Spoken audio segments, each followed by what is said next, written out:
Salut à tous. Alors la vidéo que je fais aujourd'hui, comme vous avez pu le voir dans le titre, on fait pas de mécanique. Aujourd'hui c'est une vidéo test produit, donc on va tester un lecteur de code. Je l'ai juste ici.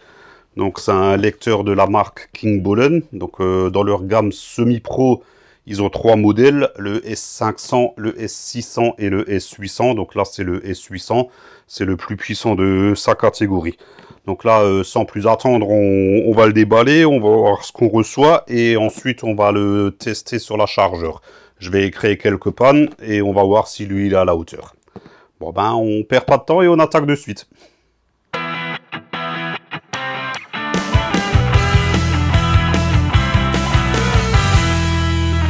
Allez hop, c'est parti pour le dépallage du lecteur. Donc la boîte, elle présente plutôt bien. On l'ouvre, là on tombe directement sur l'appareil que je sors si j'y arrive. il va pas se barrer celui-là. Hein. L'appareil présente plutôt bien.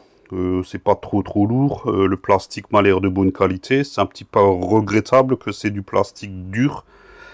Ils auraient peut-être dû prévoir une protection. Bon après en général quand on a ce genre d'appareil, moi je le vois avec mon lecteur, on fait quand même hyper gaffe, hein, donc, mais bon, ça peut arriver qu'il tombe. Hein. Donc on a ici le port pour le câble. On va continuer le déballage. On a un mode d'emploi avec 500 000 langues. À noter qu'il y a le français. C'est assez rare pour le souligner. Je vais juste jeter un petit coup d'œil. Ouais, ça a l'air assez explicite. Hein. Bon, c'est le genre de truc qu'on lit jamais. On a un câble USB vers USB-C. Lui, à mon avis, il doit se brancher ici sur le côté. Il y a une petite trappe, ouais, voilà. Avec le port USB-C. Et ici, un port pour une micro SD. Qui n'est bien sûr pas fourni. Et on a le câble OBD. Hein. Donc là c'est pareil, je vais tout de suite l'ouvrir pour voir s'il a une longueur acceptable. Oh, il a un bon mètre on va dire. Je vais pas sortir le mètre, mais ouais il y a un bon mètre. Le bouton on-off il est juste ici, donc on va déjà voir si ça s'allume. Ouais, ça s'allume, c'est déjà une bonne chose. Hop. Ça prend un petit peu de temps, je pense que c'est dû au premier démarrage.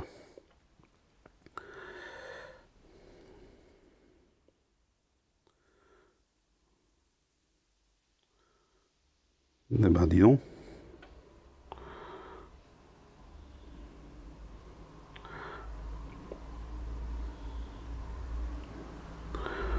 Alors perso, je laisse défiler là, comme ça vous voyez, parce que j'ai trouvé quand même le démarrage relativement long. Bon, c'est peut-être dû au fait que c'est le premier. Bon là, il nous met vite fait un petit peu tout ce qui est supporté. Donc oil, ça doit être le reset des vidanges, brake, frein, et ça c'est le position de volant. BMS pour la batterie, filtre à particules, les capteurs de pneus, il y a plein de trucs, je sais pas ce que c'est. Bah tiens, c'est tactile. Et j'ai machinalement mis le doigt dessus, mais je le savais pas. Qu'est-ce qu'on a encore? IMO, ça doit être des programmations de clés. Injecteur pour le codage d'injecteur. EGR, ah ouais, enfin il y a plein de trucs. Honnêtement, je sais pas trop ce que ça peut être, mais ouais, c'est quand même relativement complet. Donc là, on va faire OK. Donc premier truc, déjà setting, moi je vais le passer en français.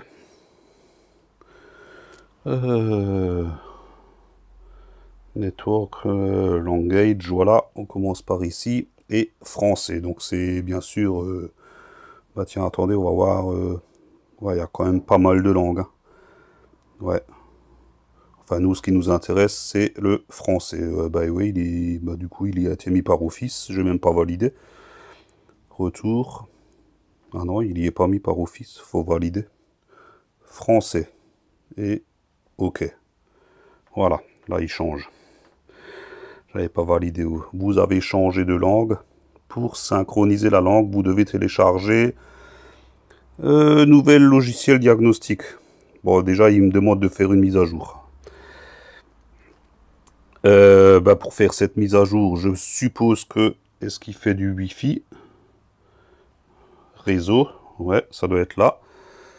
Voilà, il a trouvé mon réseau. Je vais mettre mon mot de passe. Hop, je vais l'écrire, je coupe 2 secondes et je vous reprends juste après. Hein. Vous n'avez pas besoin de voir mon mot de passe. Bon, ben ça y est, l'appareil est connecté à mon Wi-Fi. Donc là, on est toujours encore dans le menu des réglages. Hein. Donc comme vous pouvez le voir, il y a différents machins. Album photo, fenêtre flottante, je sais pas ce que c'est. Enregistreur d'écran, c'est peut-être pour capturer l'écran en vidéo. Allez savoir, ça m'étonnerait pas. À unité de mesure, nous, c'est métrique qui nous intéresse. Bah tiens, le fuseau horaire. Ah, il y en a un paquet. Ah, si là, Europe London, Europe Amsterdam, Grel. Ah, il n'y a pas Europe Paris. Donc nous, on va mettre Europe Bruxelles. Bruxelles, c'est sur la même latitude que Paris. Donc on est bon. 3h10 PM, c'est exactement ça. Hop. Je reviens en arrière. Et puis voilà. Hein. Après, qu'est-ce qu'on a? Mise à jour. Est-ce qu'il y a des mises à jour à faire? Logiciel amélioré. Ah, il y en a tout plein. Il y en a 93. Je vais pas les faire. Je les ferai tout à l'heure hors caméra. Vous voyez, il y a quand même pas mal de machins. Une mise à jour sur l'ABS, sur la FS, chez Aston Martin, chez Audi. Batterie matching chez BMW, Rolls-Royce Mini. Ouais, enfin bref, il y en a 93. Je ferai ça tout à l'heure, mais pour dire que visiblement ça fonctionne. Ensuite, qu'est-ce qu'on a ici? Entretien. Ça, c'est toutes ces fonctions spéciales. Hein. Donc, je testerai la fonction TPMS pour voir ce que ça donne, puisque ma chargeur est équipé de TPMS. Donc, je vais voir si j'arrive à au moins lire les identifiants des capteurs. Ça peut être intéressant, et logiquement, avec ça, on doit pouvoir les encoder aussi. Donc, quand on change un capteur, l'encoder dans le calculateur. Et bien sûr, diagnostic, ça c'est... Ah oui, ça c'est par marque. Donc ça c'est quand on fait un diagnostic approfondi. Et bien sûr, comme tout lecteur, il y a l'OBD. Veuillez connecter un câble, oui forcément. Ça c'est le diagnostic rapide pour regarder uniquement le calculateur du moteur. C'est ce qu'on fait en général quand on veut faire un diagnostic rapide. Donc là, je pense qu'on a fait le tour sur la présentation de l'appareil. Au niveau des marques, il y a vraiment tout, quoi. Hein. Dodge, voilà, c'est déjà bien, il y a la mienne dedans. Même des marques que je connais pas, là, GWM, Gaz, putain, je connais pas, quoi. Holden, ah, ça c'est australien, ce d'autres machin. Ouais, il y a de tout, hein. C'est pas mal. Pour l'instant, ça présente plutôt bien. Par contre, il y a un pavé là sur le côté. Du coup, comme c'est tactile, je me demande quand même... Ah oui, donc on peut naviguer avec le pavé. Bon là, franchement, c'est inutile. Il y a un bouton OK, un bouton retour, donc c'est très simpliste. Donc si j'appuie sur retour, ouais, voilà, on revient en arrière. Mais bon, du fait que c'est tactile, franchement, ça, on s'en servira pas du tout. Là, je pense qu'on a fait le tour. Donc moi, je vais m'empresser de faire quelques pannes sur la Dodge. Et puis on va le brancher, on va voir ce que ça donne. C'est parti, j'ai créé quelques pannes. Hein, donc dans le descriptif, ils disent que cet appareil peut résoudre les problèmes de boîte de vitesse, de moteur, d'airbag et d'ABS. Donc je sous-entends qu'il doit lire l'intégralité des calculateurs de la voiture. Moi j'ai créé des pannes sur ma voiture, j'en ai fait un petit peu partout, sauf pas sur la boîte, puisque j'ai pas envie d'ouvrir ma boîte pour débrancher un câble, puisque tout est interne sur la platine électronique. Il y a bien le gros connecteur à l'entrée, mais ouais, je vais pas... Voilà, il y a des limites quand même. Hein. Pour l'ABS, non, pour l'airbag, pardon, j'ai démonté le capteur de collision, donc qui se situe sur la traverse avant droit, là devant. Il y a le câble, il doit traîner ici quelque part. Bon, enfin bref, je l'ai démonté, donc forcément, il va voir ce défaut.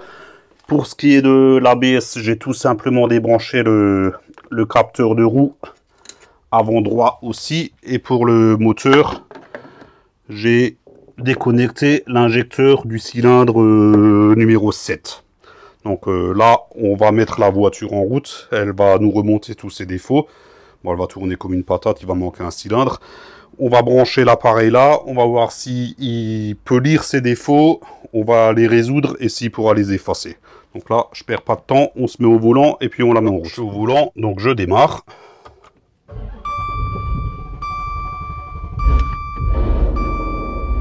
Déjà, elle a eu un peu de mal, ce qui est normal. Mon voyant moteur s'est allumé dans la foulée. Il me dit que j'ai plus de...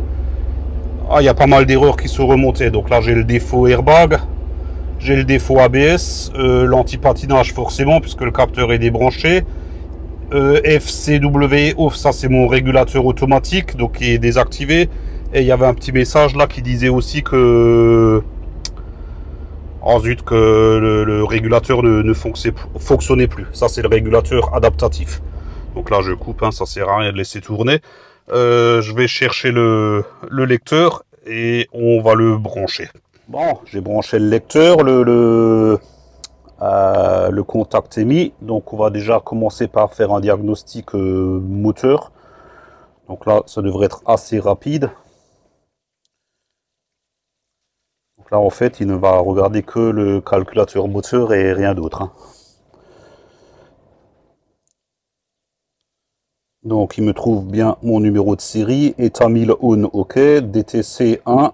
Après le reste, il y a d'autres infos, nous on s'en fout. Ce qui nous intéresse c'est le DTC. Entrée ici. Et lire la préparation, lire les données réelles, lecture données, lire le code. Voilà, donc nous c'est ça. Donc P026 206 pardon. Injecteur panne de circuit, donc c'est exactement ça. Qu'est-ce qu'on a là? Module de commande, ouais ça c'est un truc de communication, on s'en fout. Et raté de démarrage à froid, ben c'est logique puisqu'il manque un cylindre. Donc et le P0206 qui revient à plusieurs reprises, hein, forcément. Ok. Voulez-vous terminer votre session? Oui. Donc du coup là on va faire un diagnostic plus complet. Nous c'est Dodge.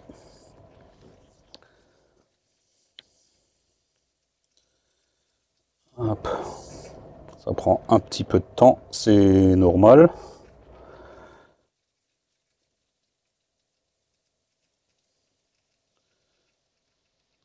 Il me demande ce que j'ai comme connecteur, c'est un CS-pin, hein, c'est une prise OBD2. Je veux qu'il fasse une recherche automatique.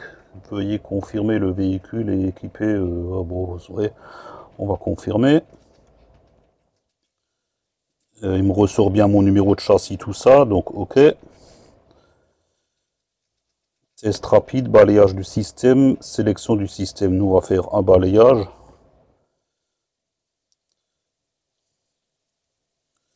Donc, calculateur moteur, calculateur transmission, ABS et airbag. Transmission, j'ai pas fait de défaut. Moteur, on l'a vu tout à l'heure, on va pas y retourner. ABS, on va voir ce qu'il dit. Lire le code d'erreur. Information DTC. Donc, qu'est-ce qu'il dit? Capteur de vitesse de roue avant droit. Courant de circuit hors plage. Bah oui, il est débranché. Donc là, c'est bon. Comme on revient en arrière, ça doit être là. Ok. Ok. Non, on n'efface pas pour l'instant. Il faut d'abord réparer. Et pour l'airbag, c'est tout en bas. Lire le code d'erreur. Hop. Qu'est-ce qu'il nous dit? Le B0 machin, je sais pas quoi. Capteur d'accélération avant droit. Donc c'est bien le capteur anti-choc, capteur d'accélération. Enfin bref, c'est souvent les traductions, c'est pas top, mais ouais, c'est bien ça. Ok, bah écoutez, donc il a bien trouvé les différentes erreurs. Par contre, il y a un truc que je remarque ici, et ça c'est pas top, c'est qu'il lit vraiment que les 4 calculateurs.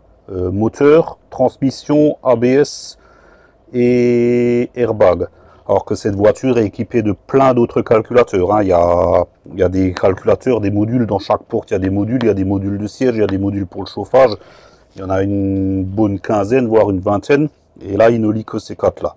Bon, en même temps, vu le prix que ça coûte, forcément, ça pouvait pas être au niveau d'un modèle qui vaut bien plus cher. Mais bon, franchement, euh, pour un lecteur qui lit ces quatre modules-là, c'est déjà pas mal.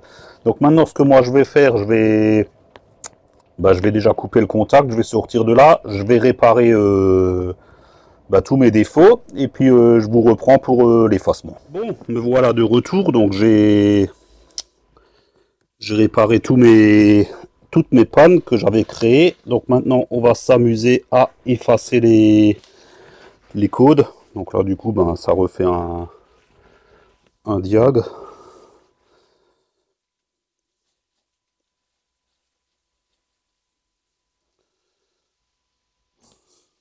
Ok. Recherche automatique.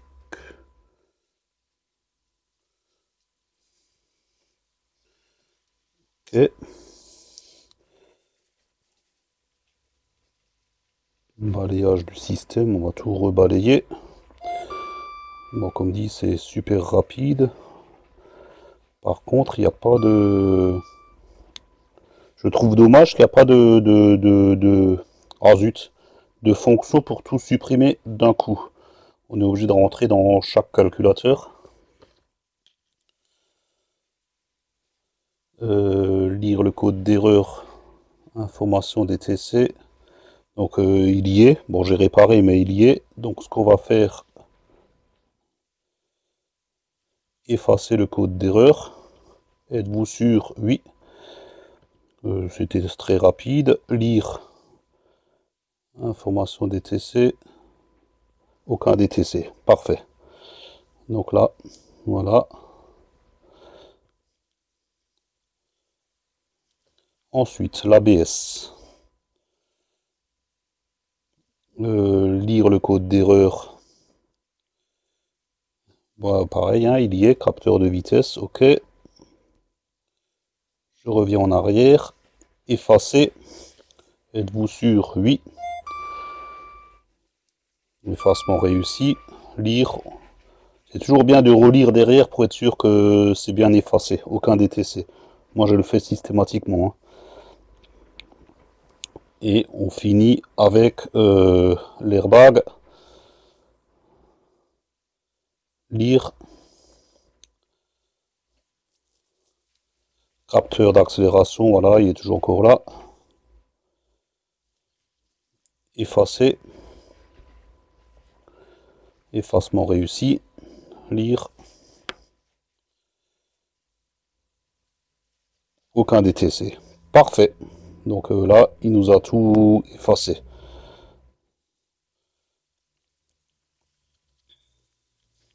Hop, je sors de là. J'ai plus rien à y faire. Information, voulez-vous? Oui, je veux fermer. Je retourne au menu. Et là, on va un petit peu voir les fonctions spéciales. Donc j'avais dit que j'allais voir les... Je vais pas tout voir, hein. On va juste en voir un. Les TPMS, ça du coup, ça m'intéresse. Qu'est-ce qu'il va nous dire?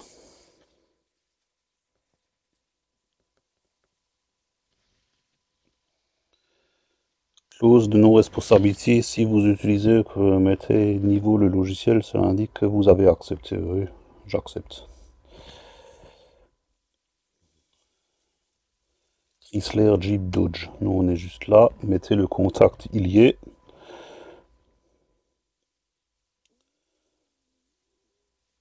Recherche automatique.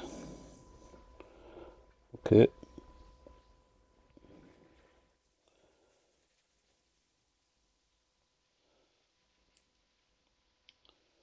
TPMS équipé. Ok, c'est bien gentil, mais qu'est-ce qu'on a de plus? Particularité.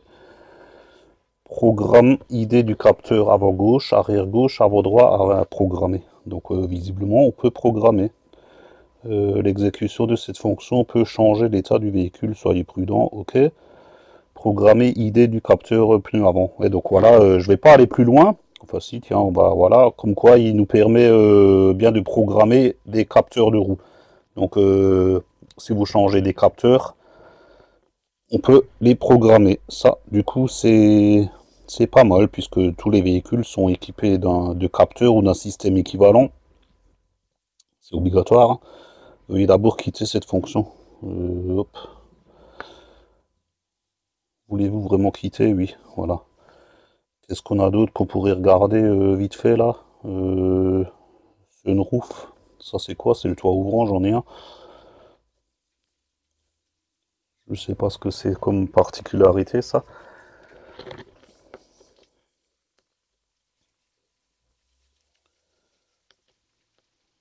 BMW, Chrysler, si, Chrysler, Jeep Dodge, Switch, voilà, c'est fait. Le VIN, ok. Sunroof initialisation. Ah, ça doit être pour l'initialiser. Bon, je vais pas le faire, hein, mon toit ouvrant, il fonctionne très bien. Par moment, il refuse de traduire, hein, mais bon. Qu'est-ce qu'on a encore ici? Filtre à particules, j'en ai pas. BMS, je crois que c'est la batterie, ça. Après, moi, j'ai pas besoin de programmer ma batterie quand je la remplace, mais bon, on peut y aller juste pour voir. C'est vrai que beaucoup de véhicules modernes, ils ont besoin de programmer quand on change la batterie. Chrysler, Jeep, Dodge. Mettez le contact, c'est fait.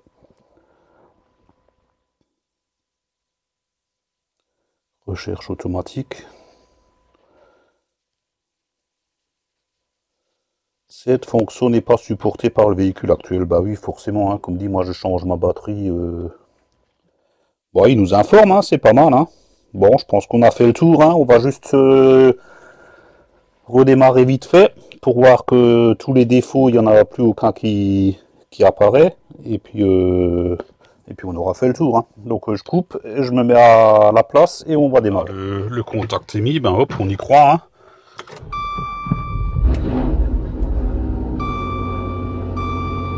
Ouais, et bien sûr, tous les voyants ont disparu. Donc c'est bon. Parfait, nickel. Bon, je coupe et puis on se retrouve pour le débriefing. Bon ben ça y est, on a fait le tour de ce petit lecteur. Hein. Donc qu'est-ce qu'on peut dire? Ben il fait très bien ce pourquoi il a été conçu. Donc il lit moteur, boîte, ABS et airbag. Ce qui est préjudiciable, enfin dommage, c'est qu'il ne lit pas l'intégralité des modules de la voiture. Par exemple, mon lecteur hôtel lit l'intégralité des modules. Bon, par contre, c'est pas le même tarif non plus. Hein. Ici, on est à plus de 200 balles. L'hôtel, c'est quasiment 4 fois ce prix-là. Hein. Donc forcément, il n'y a pas photo. Hein. Ce qu'il y a de bien, c'est les mises à jour, donc je l'ai totalement mis à jour. C'est gratuit, visiblement c'est à vie, donc à savoir après est-ce qu'ils proposeront des mises à jour continuellement, j'en sais rien. Là il y en avait plus d'une centaine, je les ai toutes faites. Ça s'est passé à merveille, pas de bug, rien, tout s'est vraiment très bien passé. Ça a pris du temps, bon comme dit, hein, il y avait plusieurs centaines de mises à jour à faire. Ça m'a pris pas mal de temps. Hein. Donc il fait ce pourquoi il était fait. Hein. Donc si vous êtes intéressé par ce lecteur, je vous mets le lien en bas en description. C'est un lien AliExpress, mais avec des entrepôts en Europe. Donc ça, c'est expédié depuis l'Europe, ça vient assez rapidement. Bien sûr, il y aura un code promo, c'est pareil, hein, je vous le mettrai en bas en description, qui vous fait une remise d'une vingtaine d'euros, ce qui est toujours bon à prendre. Hein. Voilà, donc j'ai rien de plus à ajouter. Ben si, une dernière chose, hein, vous connaissez la politique de la maison. Quand on m'envoie des trucs, moi en général je ne les garde pas. J'ai essayé d'en négocier plusieurs. Bon, ils n'ont pas voulu. C'est vrai que c'est plusieurs centaines d'euros. Moi, je suis un tout petit youtubeur. Donc, ils m'en ont envoyé qu'un, mais il est pour vous. J'ai fixé une nouvelle règle. Donc, ceux qui me suivent le savent. Je ne vais pas l'envoyer à n'importe qui. Donc, le premier qui en commentaire me mettra la puissance exacte de la Dodge, donc au cheval près, ben, je lui enverrai gratuitement à mes frais. Et sur ces bonnes paroles, j'ai rien de plus à ajouter. Donc si la vidéo vous a plu, un petit pouce en l'air, c'est sympa, ça fait plaisir. Pensez à vous abonner si ce n'est toujours pas fait. N'oubliez pas d'activer la cloche afin d'être notifié de la sortie des prochaines vidéos. Et puis, ouais, comme dit, hein, l'outillage, il n'y en a pas. Le lien vers ce lecteur, c'est en bas en description. Le code promo, il va s'afficher là en bas. Je le mettrai en description aussi. Et sur ces bonnes paroles, je vous dis à la prochaine. Ciao, ciao!